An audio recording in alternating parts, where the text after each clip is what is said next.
Thank you so much. Good evening, everyone. We'll try to maintain the timelines. Uh, we have a very prestigious panel out here. I'm really glad to represent the panel out here, which has a varied experience, right from ex-regulator to people from NBFCs, insurance companies, bankers, all of them. And therefore, we are going to have an exciting time. So rather than spending time on the introduction, let's jump to the topic directly. We have all been talking about fintechs, and what we are now talking is about regtechs. Possibly a regtech, not a very old terminology out here, but at the same time, if you could just look at, that is something which is catching up. So I would request, the former regulator and now the Chief Compliance Officer with Bank of China, who has also worked for a payment bank, who has also been a consultant and has worked for a startup, a technology startup. What do you think? Is it of relevance yet, or it's just a fintech? So why do you need a different coinage of a regtech versus a fintech?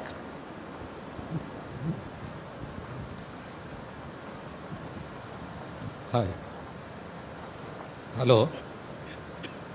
See, fortunately, after 35 years of experience in Reserve Bank, I got an opportunity to work with a fintech bank, a payments bank, leading payments bank in India, and had some practical experience in how a fintech bank operates.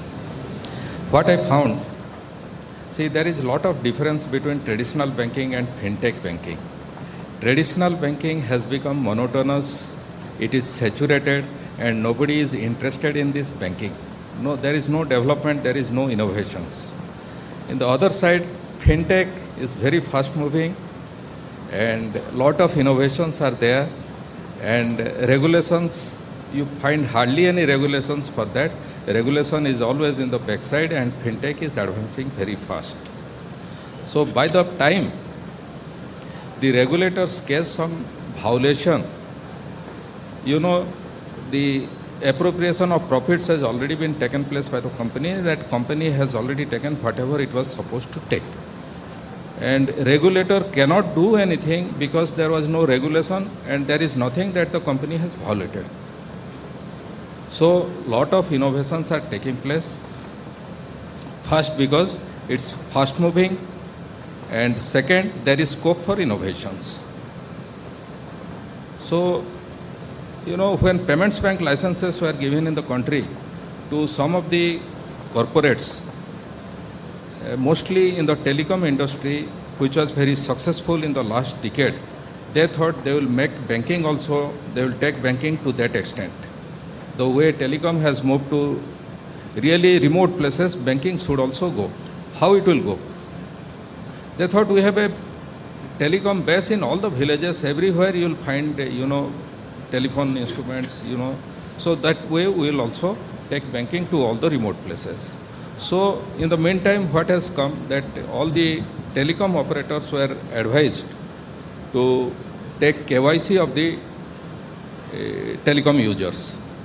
Whenever they come for telecom updation by eKYC, the operators by mistake or by design, they updated and they created a bank account for them.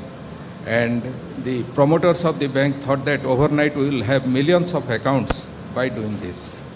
They did it for some time, but again they were caught. When they were caught, they were penalized. Licenses were cancelled, licenses were revoked, and a lot of penalties were imposed. So, even if there is no regulation, you need to move cautiously. You need to be a responsible person because you are acting with individuals who have a lot of trust on you. So that's how. Okay, so a very interesting insights on this.